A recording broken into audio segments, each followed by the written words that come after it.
നമസ്തേ, ഏവർക്കും രഞ്ജിനി വിനോദ് ബ്ലോഗിലേക്ക് സ്വാഗതം. ഇന്ന് നമ്മുടെ ക്ഷേത്ര സഞ്ചാരം വയനാട് ജില്ലയിലാണ് എത്തിച്ചേർന്നിരിക്കുന്നത്. സുൽത്താൻ ബത്തേരി നഗരത്തിൽ തന്നെ സ്ഥിതി ചെയ്യുന്ന മഹാഗണപതി ക്ഷേത്രം ഒരുപാട് പ്രശസ്തമായ അതിപുരാതനമായ ഒരു ക്ഷേത്രമാണ്. അധിനിവേശ ശക്തികളുടെ ആക്രമണമൊക്കെ നേരിട്ട ഒരു പുരാതന ക്ഷേത്രം. നമുക്ക് ഇന്ന് ഈ ക്ഷേത്രത്തിനെ കുറിച്ചാണ് പറയേണ്ടത്. ഇവിടെ പരിലസിക്കുന്ന ആ ശിവപാർവതി പുത്രനായ വിഘ്നേശ്വരനായ ഗണപതി ഭഗവാൻ തന്നെ അതിനായി അനുഗ്രഹിക്കട്ടെ. വയനാട് ജില്ലയിൽ സുൽത്താൻ ബത്തേരി നഗരമധ്യത്തിൽ തന്നെ ഗണപതി വട്ടം ശ്രീ മഹാഗണപതി ക്ഷേത്രം സ്ഥിതി ചെയ്യുന്നു. കൃഷിഭൂമിയായ വനഭൂമിയായ ജലസമൃദ്ധി നിറഞ്ഞ അതിസുന്ദര ദേശമായ വയനാട് വഴിനാട്, വയൽനാട്, വനനാട് എന്നൊക്കെ അറിയപ്പെട്ടിരുന്നു എത്രേ. അസുരശില്പിയായ മയന്റെ രാജധാനിയായിരുന്നു എന്നും അതിനാൽ മയക്ഷേത്രം എന്നും ഇവിടം പ്രശസ്തമായിരുന്നു എന്നൊക്കെ കഥകളുണ്ട്. 8-ാം നൂറ്റാണ്ടിൽ നിർമ്മിക്കപ്പെട്ട ഈ ഗണപതി ക്ഷേത്രത്തിന്റെ പ്രാധാന്യം ഒന്നുകൊണ്ട് തന്നെ ആദ്യകാലത്ത് ഈ ദേശം ഗണപതി വട്ടം എന്നായിരുന്നു അറിയപ്പെട്ടിരുന്നത്. മഹോദയപുരത്തെ ആസ്ഥാനമാക്കി ഭരണം നടത്തിയ ചേര രാജാക്കന്മാരുടെ സാമന്തരായിരുന്ന കുറൈക്കിഴാൽ നാടിന്റെ കീഴിലുള്ള മുഖ്യ ക്ഷേത്രങ്ങളിൽ ഒന്നായിരുന്നു ഈ പുരാതന ക്ഷേത്രം.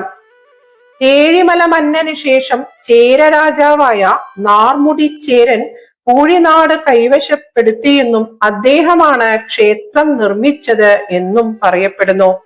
പിന്നീട് കോട്ടയം രാജവംശത്തിന്റെ കീഴിലും ക്ഷേത്രം ഉണ്ടായിരുന്നു.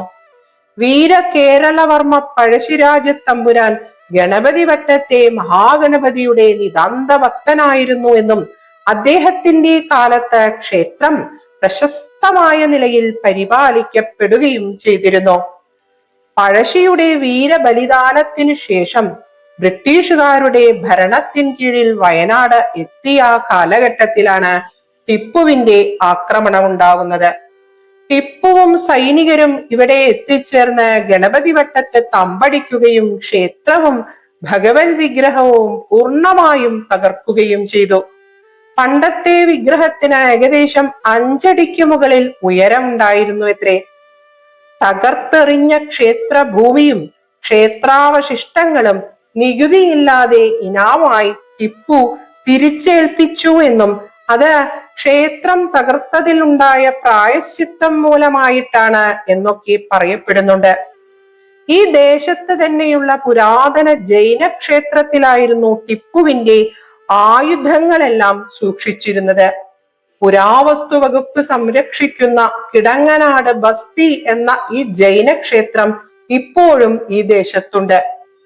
ടിപ്പുവിന്റെ ആയുധപ്പുരയായിരുന്ന ഈ പ്രദേശത്തിനെ പിന്നീട് ബ്രിട്ടീഷുകാർ സുൽത്താൻസ് ബാറ്ററി എന്ന് വിളിച്ചു.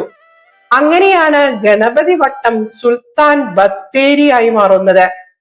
മലബാറിന്റെ ഡെപ്യൂട്ടി കളക്ടർ ആയിരുന്ന സി ഗോപാലൻ നായർ എഴുതിയ 1911 പ്രസിദ്ധീകരിച്ച Wayanad it's people and traditions എന്ന പുസ്തകത്തിൽ ടിപ്പുവിന്റെ ആക്രമണം മൂലം ക്ഷേത്രം തകർന്നതും ഗണപതി വട്ടം സുൽത്താൻ ബത്തേരിയായി മാറിയ ചരിത്രവുമൊക്കെ രേഖപ്പെടുത്തിയിട്ടുമുണ്ട്.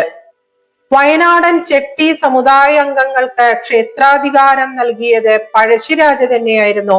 ക്ഷേത്രം തകർക്കപ്പെട്ടതിനു ശേഷം ഒത്തിരി കാലം പുനർനവീകരിക്കപ്പെടുവാൻ സാധിക്കാതെ അങ്ങനെ തുടർന്നു. എന്നാലും ചിതറിക്കിടന്ന വിഗ്രഹശിലകൾ കൂട്ടിവെച്ച് പൂജകൾ നടന്നുപോന്നു. 1972 സ്വാമി ഗുരുവരാനന്ദജി എന്ന സന്യാസി ശ്രേഷ്ഠൻ ഇവിടെ എത്തുന്നതോടെയാണ് ക്ഷേത്രത്തിന്റെ പുനർജീവനം തുടങ്ങുന്നത്. ക്ഷേത്ര ഊരാളന്മാരായ ചെട്ടി കുടുംബാംഗങ്ങളോട് സംസാരിച്ച് അദ്ദേഹത്തിന്റെ നേതൃത്വത്തിൽ പുനരുദ്ധാരണം തുടങ്ങി. അങ്ങനെയാണ് ഇന്ന് കാണുന്ന ക്ഷേത്ര നിർമ്മിതി പൂർത്തീകരിക്കുന്നത്. സ്വാമി ചിന്മയാനന്ദജി, സ്വാമി രംഗനാഥാനന്ദജി, സ്വാമി ജ്ഞാനാനന്ദ സരസ്വതി, ശൃംഗേരി മഠാധിപതി എന്നിങ്ങനെ അനേകം പ്രമുഖർ ക്ഷേത്ര നവീകരണത്തിന് ഊർജം പകരുവാനായി ഇവിടം സന്ദർശിച്ചു. 1977 പുനഃപ്രതിഷ്ഠയും 1986 ധ്വജപ്രതിഷ്ഠയും പരിവാര പ്രതിഷ്ഠയും നടന്നു. ഇപ്പോൾ ക്ഷേത്രം പൂർണ്ണ ചൈതന്യത്തോടുകൂടി തന്നെയാണ് നിലകൊള്ളുന്നത്. നഗര തിരക്കുകൾക്കിടയിൽ സ്ഥിതി ചെയ്യുന്ന ക്ഷേത്രമാണെങ്കിലും അകത്തേക്ക് കയറി കഴിഞ്ഞാൽ പ്രശാന്ത സുന്ദരമായ അന്തരീക്ഷമാണ് ഇവിടെയുള്ളത്. ധ്വജസ്തംഭം, ദീപസ്തംഭം, ബലിക്കല്ല്, ചുറ്റമ്പലം എന്നിവ കടന്നാൽ നാലമ്പലത്തിലേക്ക് എത്തിച്ചേരുന്നു. ചതുര ശ്രീകോവിലിൽ സാമാന്യം നല്ല വലിപ്പമുള്ള വിഗ്രഹത്തിൽ കിഴക്ക് ദർശനമായി വിഘ്നേശ്വര ഭഗവാൻ കുടികൊള്ളുന്നു. ചൈതന്യ സ്വരൂപിയായി സർവവിഘ്നങ്ങളും ഇല്ലാതെയാക്കിക്കൊണ്ട് ഐശ്വര്യം പ്രദാനം ചെയ്തുകൊണ്ട് ഗണപതി വട്ടത്തിന്റെ ദേശനാഥനായി ശിവപാർവതി പുത്രൻ ഈ പുണ്യക്ഷേത്രത്തിൽ പരിലസിക്കുന്നു. നാലമ്പലത്തിനകത്ത് ധർമ്മശാസ്താവ്, നാഗരാജാവ്, കിരാതമൂർത്തി എന്നീ ഉപദേവതമാർ കുടികൊള്ളുന്നു. പുറത്ത് ക്ഷേത്ര മതിൽക്കകത്ത് തന്നെ ക്ഷേത്ര നവീകരണത്തിന് കാരണക്കാരനായ സ്വാമി ഗുരുവരാനന്ദയുടെ സ്മരണാർത്ഥമുള്ള ഗുരുവരാനന്ദ പീഠം സ്ഥിതി ചെയ്യുന്നു. മഹാഗണപതി ഹോമം, ചുറ്റുവിളക്ക്, നിറമാല, ഒറ്റയപ്പം, അടനിവേദ്യം, ഉണ്ണിയപ്പം, സൂക്ത പുഷ്പാഞ്ജലികൾ, നെയ്വിളക്ക്, പായസം, മോദകം, ആനയൂട്ട് എന്നിങ്ങനെ ഒത്തിരി വഴിപാടുകൾ ഇവിടെയുണ്ട്. ഈ ക്ഷേത്രത്തിൽ ജലാഭിഷേകം നടത്തിയാൽ മഴ പെയ്യും എന്നൊരു വിശ്വാസം ഭക്തജനങ്ങൾക്കിടയിൽ നിലനിൽക്കുന്നുണ്ട്. അതിമനോഹരമായ ചുമർ ചിത്രങ്ങൾ ഇവിടെയുണ്ട്. മേടത്തിലെ പ്രതിഷ്ഠാ ദിനത്തിനോടനുബന്ധിച്ച് 10 ദിവസത്തെ തിരുവുത്സവം ആഘോഷിക്കുന്നു. ആറാട്ടോടുകൂടിയാണ് ഉത്സവം സമാപിക്കുന്നത്.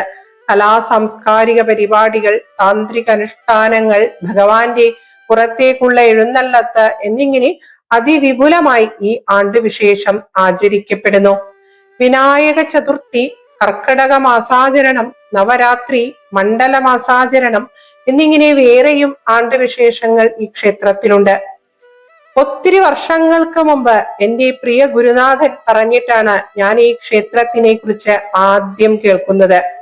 ഗുരുനാഥൻ ഇവിടത്തെ സപ്താഹ വായന കഴിഞ്ഞു വരുമ്പോൾ കൊണ്ടുവന്നു തന്ന ഒറ്റയപ്പത്തിന്റെ സ്വാദ് ഇന്നും നാവിലുണ്ട്. ഇന്ന് ഇവിടെ ഈ പുണ്യസന്നിധിയിൽ എത്തിച്ചേർന്നത് തികച്ചും അപ്രതീക്ഷിതമായിട്ടാണ്. ചില പുണ്യഭൂമികളിലേക്കുള്ള വരവ് ഒരു നിയോഗമാണ്. ആരൊക്കെ നശിപ്പിക്കുവാൻ ശ്രമിച്ചാലും, ഏത് അധിനിവേശ ശക്തി തകർത്തെറിയുവാൻ ശ്രമിച്ചാലും ഇത്തരം പുണ്യഭൂമികൾ തിരിച്ചുവരവ് നടത്തുക തന്നെ ചെയ്യും. കാരണം ഇത് ദിക്പാലകന്മാർ കാവൽ നിൽക്കുന്ന ഋഷീശ്വരന്മാരുടെ തപശക്തിയാൽ ധന്യമായ ദേവഭൂമിയായ ഭാരതമാണ്. ഓരോ ക്ഷേത്രവും കാത്തു സംരക്ഷിക്കുവാൻ നാം ഏവരും ബാധ്യസ്ഥരുമാണ്. സർവവിഘ്നങ്ങളും ഇല്ലാതെയാക്കിക്കൊണ്ട് ഭക്തജനങ്ങളെ കാത്തു സംരക്ഷിച്ചുകൊണ്ട് സർവമംഗളങ്ങളും ഈ ദേശത്തിന് പ്രദാനം ചെയ്തുകൊണ്ട് ഗണപതി ഭഗവാൻ വാണരുളുന്ന ഈ പുണ്യക്ഷേത്രം തീർച്ചയായും അതീവ ദിവ്യമായ ആത്മീയ അനുഭൂതിയും പരമാനന്ദവുമാണ് സമ്മാനിച്ചത്. ഈ പുണ്യപുരാതന ഭൂമിയെ സാഷ്ടാംഗം പ്രണമിച്ചുകൊണ്ട് ഉച്ചരിച്ച അക്ഷരങ്ങൾ ഗണപതി വട്ടത്തെ ഗണപതി ഭഗവാന്റെ പൊന്നു തൃപ്പാദങ്ങളിൽ അർച്ചനയായി സമർപ്പിച്ചുകൊള്ളുന്നു. ഗജവക്രം സുരശ്രേഷ്ഠം കർണചാമരഭൂഷിതം പാശാങ്കുശധരം ദേവം വന്ദേഹം ഗണനായകം. ഏവർക്കും സർവമംഗളങ്ങൾ ആശംസിച്ചുകൊള്ളുന്നു.